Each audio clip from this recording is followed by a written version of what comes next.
the rest, I tried singing on it, and when I showed it to people, they didn't laugh, which was a good start. So I knew that I could probably pull off singing the song. So yeah. This podcast is about you, your journey in music, and how you got to where you are now. Right on. Cool. So you're from Norway originally? Yes. Born and raised? Born and raised in right outside of Oslo, which is the capital, like 20 minutes outside of Oslo. I've been lived there until I was done with high school, at which point I moved to the US, moved to LA, or starting going back and forth between Oslo and LA to work, because I signed a deal pretty early on with a company based there. Mm-hmm. And so I started going back and forth. Did that for 2 years before like officially making the move over there. And are you in LA now? No, I'm in Oslo now. So I moved back. From I was gonna say it's got to be early in LA. What's like 7 a.m. Where are you? Nashville, but I'm originally from San Diego. So right on. I actually just moved here about 6 months ago. Oh wow! Congrats. Thank you. Yeah, so I'm a Southern California kid. So I was gonna say LA must have been an early morning, but obviously not. You're not in there. It's 4 p.m. There you go. Yeah, it's very killer. So what was it like growing up in just outside Oslo? I mean, I've never been. I'm so poor as far as I'm not very well traveled at all. I mean, I've been to Mexico a million times, but that's about it, because I could like throw a rock across the border. But well, it's in your defense, it's not too common. Like, not everyone has been to the US from Norway either. So okay. And Norway is a very small country in comparison. So what was it like growing up there? It was great. It must be considered one of the safest places to grow up. Really? And, just no crime or something, or very little. Yeah, like pretty banging welfare systems and so on. Mm-hmm. Pretty banging welfare systems. Yeah, so you can't go that wrong with an upbringing. But I had a great childhood, great family, a lot of siblings. Oh yeah, how many kids? There are in total 8 of us. Wow. But it's like some are half siblings and some are step siblings, but we all consider ourselves like real siblings. Sure.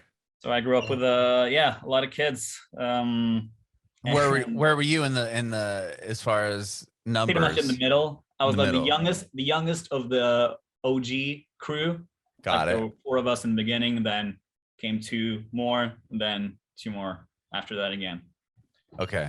Yeah, so you're slab in the middle. Right on. Anyone else play music in your family? My older brother, who also works who also runs the label that I work with and the management company. He also started doing music about the same time that I did. We also started producing music around the same time. So we really inspired each other to get better what we were doing. So we started playing in bands and so on.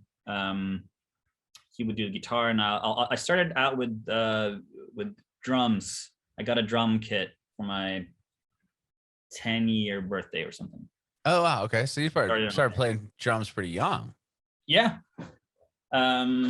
Was lucky to have a father who wasn't too bothered with all the noise. Well, it's funny because we bought our son, he's 5, but we bought him a drum set, but we got him the electric one because they didn't. Well, I mean, growing up, we didn't have electric kits, but now they do. So it's not a lot. He lists better at listening to than you know what I mean? That's a no-brainer, totally. Yeah. I guess there was probably electric drum kits, but I don't think my father had heard of them. So and they're probably super expensive, but I mean now they're even cheaper than a real kit. I mean, you can get them pretty dirt cheap. Yeah, but, totally. That's cool. So you started at drums at 10. Yeesh. How long did you play drums for? Or do you still play drums? Like, there was no set point at which I stopped playing, but or actually at some point my our garage was getting redone to make bedrooms for our new step siblings. So at that point, I think we one day my drum kit was just gone at a storage unit or something. And but at that time I was more into like composing stuff and producing stuff using Fruity Loop Studio, which is like a production software. Sure. How old are you when you started messing around with that? I think around 14. But like from 14 to 16, it couldn't even be considered music, because it was like I had no idea what I was doing, and I had no like at that point I only listened to like punk rock and rock music, so I had no like references in terms of electronic music. I had no like nothing apart from like I did really like Daft Punk and Justice. But I had no clue how they did their stuff. So, and they're kind of in that realm, right? I mean, Daft in that alternative-ish realm. Totally. I mean, they're not alternative artists, but in that sense, like they're kind of lumped into that demo. Yeah. I think. Yeah, I just I found it really hard to even try and kind of replicate that. So, like if I show you anything that I did from 14 to 16, like it would sound like some crazy contemporary art stuff. It might be cool though, right? Maybe. Well, I think. Did you write on just only on the computer, or it looks like you have a keyboard next to you? Yeah, these days I use more like synthesizers and guitars and stuff. But at that point, I had no idea how to record anything. I was just amazed at the idea of like just writing with virtual instruments, and I had no idea where to like get sounds, because there was no splice back then. So I would mostly just use really crappy sounds and crappy like plugins to. Not that it's an excuse, but I didn't have the knowledge back then either on like how to modify the different plugins. So I would just go through presets and find something that sounded cool. Yeah, but my ears were so badly tuned back then, so I chose horrible presets. Isn't it funny how that is? Like, I mean, I grew up in radio and production as far as that goes. I mean, it's so minuscule to what you're doing.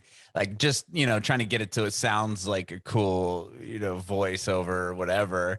And like, I'll go back and listen to the stuff and I'm like, oh my God, like this is so overproduced. Like I must have put on like every single plugin on this one thing thinking it sounded cool, but it's like, sounds like total ass.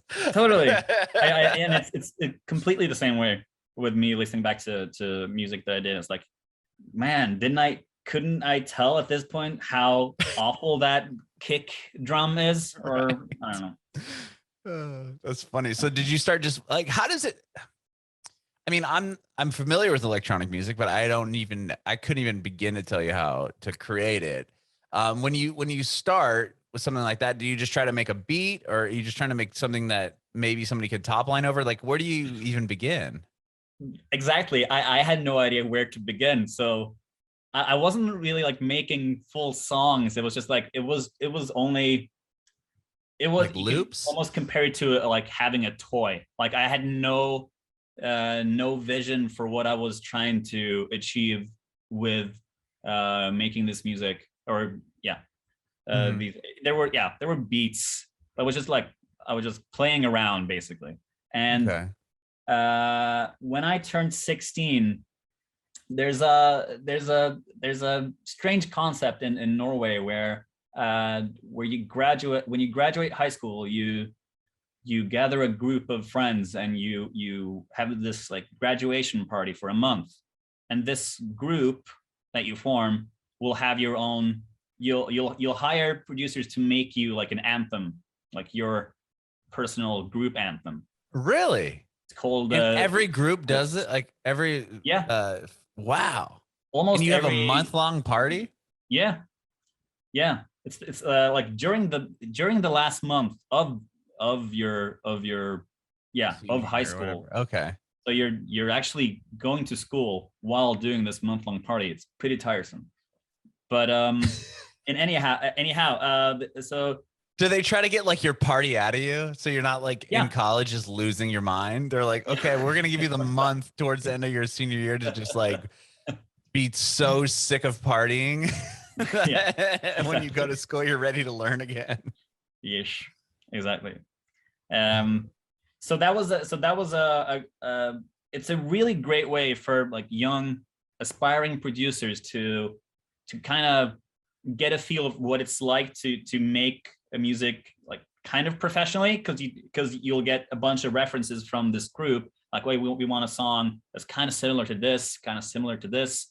You'll have to get someone to sing on it, etc. So that was my first meeting with like actually having a kind of client to work with and so on.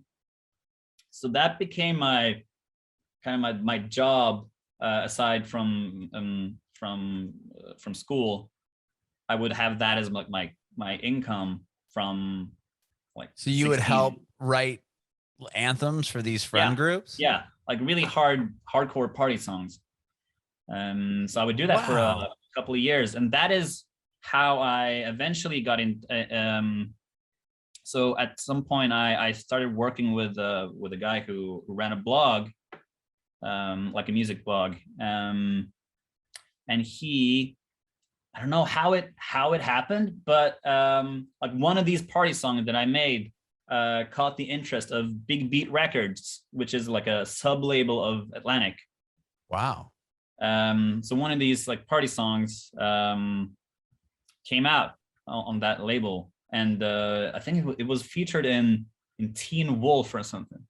Really? This is in 2012, I think. That's huge. Really long time ago. It was huge for me at the time, and still would be, like, if I I got a Teen Wolf sync. But so that actually kind of paved the way for me eventually having a connection with Atlantic, who I later on signed with right after high school. So I have these like graduation songs to thank for pretty much all of my career. Whoa. Okay. So how did you even start with the first one? You just said, hey, like, I know how to use Fruity Loops. Like, can I try to make a song for your friend group? Yeah. My girlfriend's sister at the time, she was going to graduate. So, and she knew that I was like fucking around on Fruity Loops. So I just gave it a go. And then the ball just started rolling. So and do you write the whole song and like hire someone to sing on it? Like how do you even? Okay. Pretty much just that. Sometimes someone from the bus will come and do like a rap verse, but it's very much all about the drops. And this was at a time where like making drops felt fairly new and fresh. So, and I just hit the wave at the right point where I don't know, people thought it sounded good. Mm-hmm. So wow. So you did that, and then you obviously get the attention of this record label. And was that like out of nowhere, or was they find you on the blog or Spotify, or do you know? How it really came about is it's hard to say, but so I guess my manager at the time, Justin, who ran this blog, he I guess he had some sort of connection with Big Beat, and suggested that they would put out this song called Outrageous, which I originally did for this graduation bus, or graduation group. The group have buses, which is why I keep referring to buses. But so we party in buses for a full month, actually. Really? So how does that work? They just pick you up every day and they're like, here's some, let's party. Like, and it's just you and that small friend group, or like how many people are in these groups? Up till like 30 people. Wow. So that's big groups. Drive around just blasting music and getting shit-faced for a whole month. So then you wake up the next day and they pick you up again and you just keep going. Yeah. Yes. Wow. That is intense. Really intense. Okay. So you do that for a month and you graduate, you get a record deal right out of high school then with Atlantic? Pretty much. So yeah, like the day, pretty much the day after graduating, I went to, I did like a showcase thing in New York, and then and then then I met with Big Beat in New York, and I brought a bunch of demos with me, pretty old school, like I brought them physically, like recordings, but I played some music, and then I guess like it didn't really fit their profile at the time, because I had kind of moved slightly away from like the banging EDM type of music, into more like of a like general electronic pop style. Mm-hmm.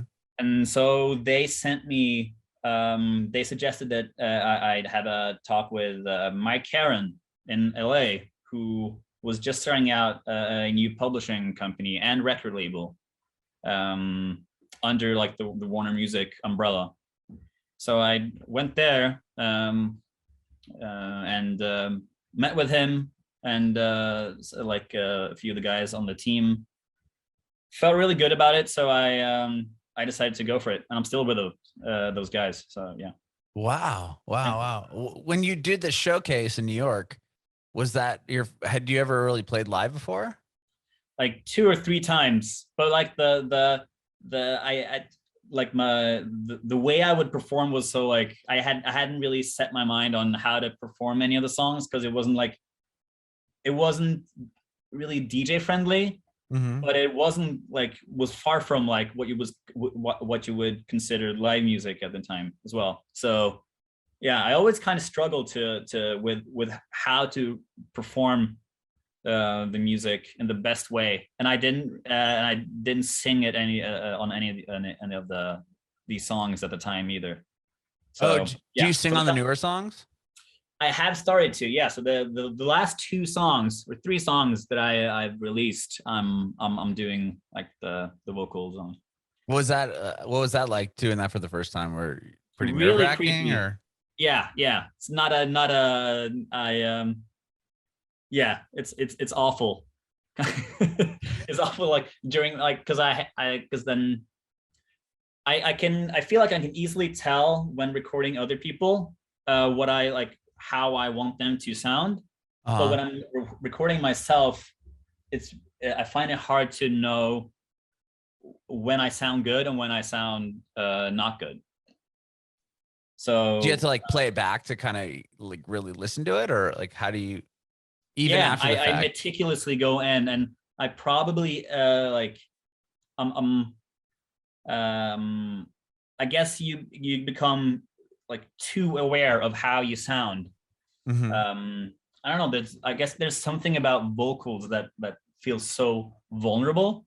Oh, sure, because it's your voice, right? I mean, like, yeah. I always find that funny, because if I had never played guitar before and I picked up a guitar and just started smashing it around, like, no one would really care that it's just like, oh, that guy's dicking around on the guitar. But if you're just like, if you're trying to sing, it's like, ooh, like it's cringy because it's your voice. Like you can't do anything about it. You're like, oh man. And you can't really change that much about it either. It's like, right. But I've slowly grown more comfortable with it, and these days I really enjoy it. Yeah. So is that something you started doing like how recently? 2 years ago, I started like dabbling with the idea. Because the thing is, I it's not so much that I love my own voice. It's just that I like creatively in the process, it's become really rewarding just not having to depend on having another person in the room to write with you, mm-hmm. but also I guess I've not been the greatest at like I don't know how like I've always found it hard to like put into words what I enjoy and what I don't enjoy with both like lyrics and melody wise. Mm-hmm. So I like the way I've been making songs pretty much up until now is like I've usually just like kind of go with the flow. with what like the songwriter wants, which is totally cool because I've been lucky to work with really, really good people. But it's just like now I feel like it's time to like try and get into that venue as well, and I want to become better at it. So yeah, you've worked with some really big artists. I mean, 2 Chainz and other you know, other people. I mean, that must have been kind of cool to get some of those sessions. Totally. And they even though like almost none of them none of the like the bigger US cuts in the US have been in sessions. It's usually been with another songwriter and then either having pitched full songs or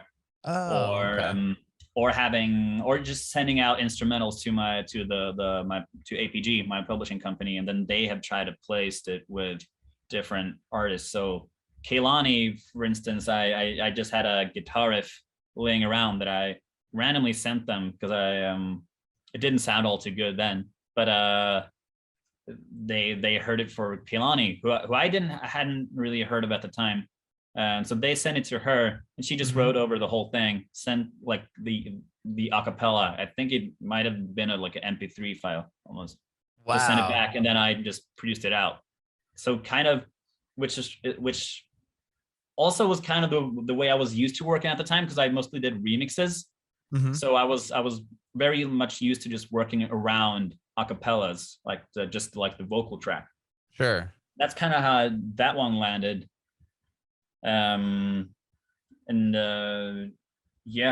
a lot of it also, just like random beats I've had laying around that eventually landed in the right places. That's cool. And you had a chance to work on what, Pasha's full record, or did you produce this whole album? Yeah, so I've been Pasha is one of the first people I ever worked with. So like just right after I started doing like the graduation songs and so on, because we were kind of from the same area. Yeah, I interviewed him before. He's a cool guy. I know. He's a great guy. And so he was kind of famous in the area because he knew how to rap really fast. Oh, okay. With a fairly good pronunciation and so on. So he and his friend Peter had a rap group, and they were one of the very first people I got to like work with, which was a great learning experience for me, like just having to like record stuff for the first time. And later on we have studios like 10 meters from one another, so we see each other all the time, and we have cool. So I produced a bunch of songs for his first record, and then last year we put out a like collaborative mixtape where we it's like 13 songs or something we put out in collaboration, and we mostly we were planning to do it as like a sort of like promotional mixtape for doing live shows, because Pasha is a crazy live performer, just like really energetic. And then COVID happened like a few weeks before we're gonna put it out. Oh, really? I wasn't aware of that. Okay, so you had the whole record done and you're ready to start, ready to roll. Yeah, we did one show at like a showcase festival in Norway called Bilarm.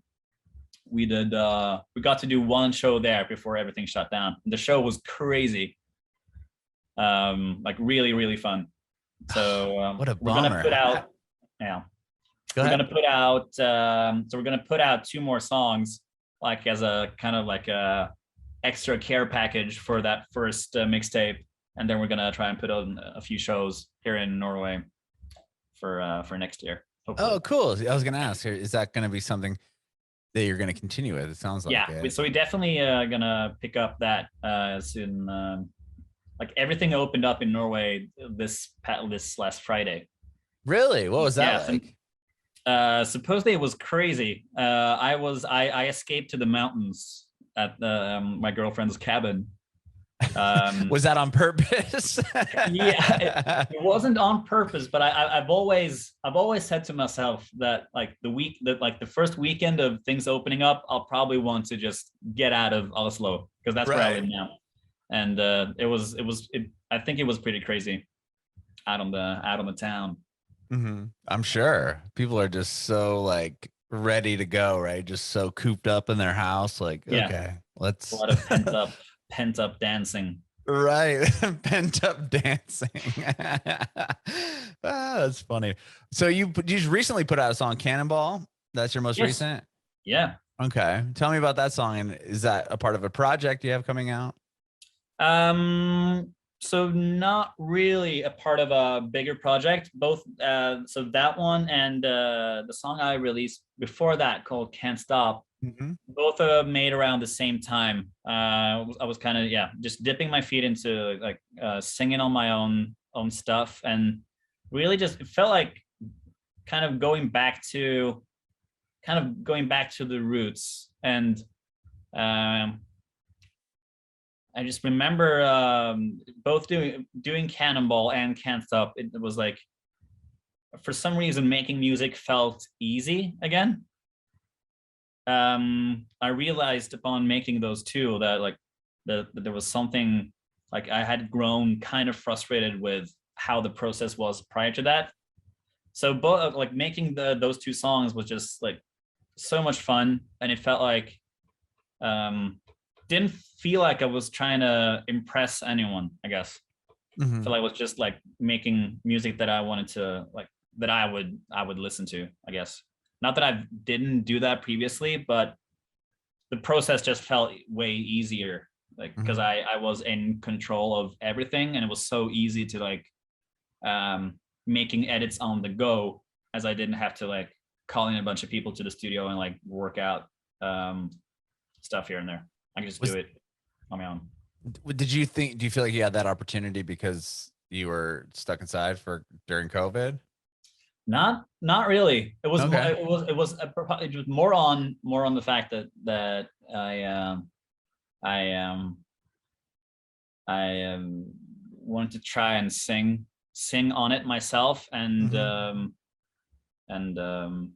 I think it was probably in the cards for a while that I would try and do that one day. I'm glad I tried it out, and I've and on Cannonball, I collaborated with two other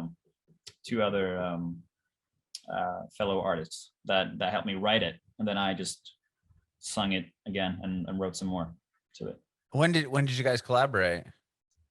Must have been definitely before COVID. So I guess must have been 2019 at some point. And so then, this song has been in the works for a bit. Yeah. I guess so. So the demo was the original demo was laying around for a while, including and it had the like the hook of the song was there, but I just had no idea how to follow up, like how to flesh it out into a full song. And then randomly passed it on to Carl Lewis, which is another artist that I see a lot. He also has a studio in the same building.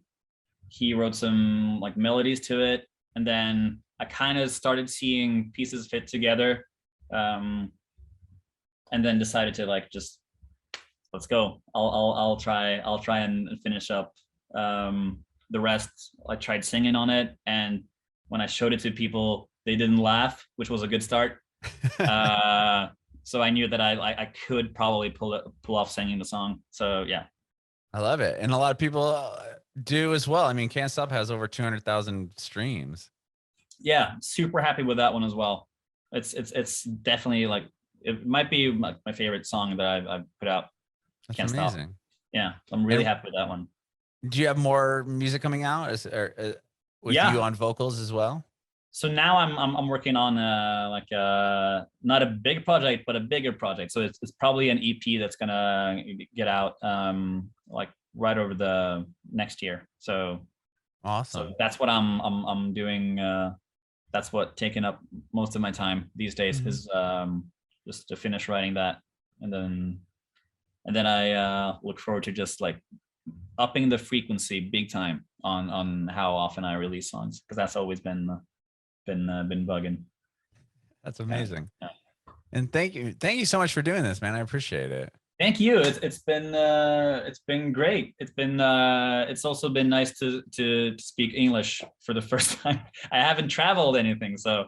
Really? It's good to, I would never have I could never tell that you didn't do this on the regular.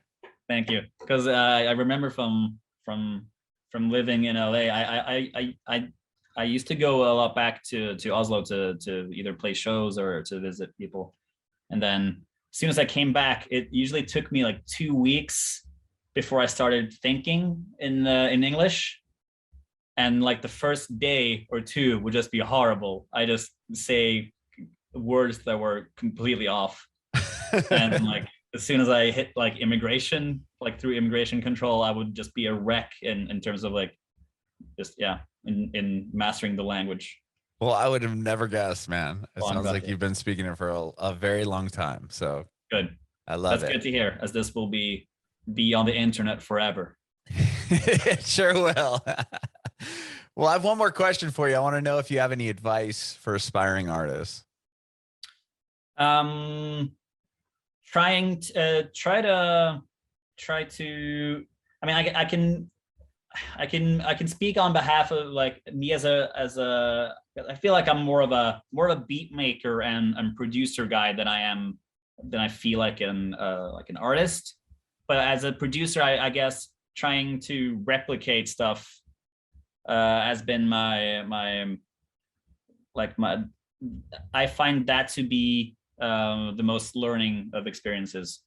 Just trying to, like, if you hear something you like, just trying to make exactly that, and you probably won't get it completely right, so then you can just use it for yourself. I love it. Thank you so much, man. I appreciate it. Yeah. Coucheron, right? One more tip actually that I've had made great use of is ideas that you don't really finish. Just bounce them out into a folder with your own samples, so that you can just easily throw them in at a later point and not forget about them and have them just rot in a folder somewhere. Bring me back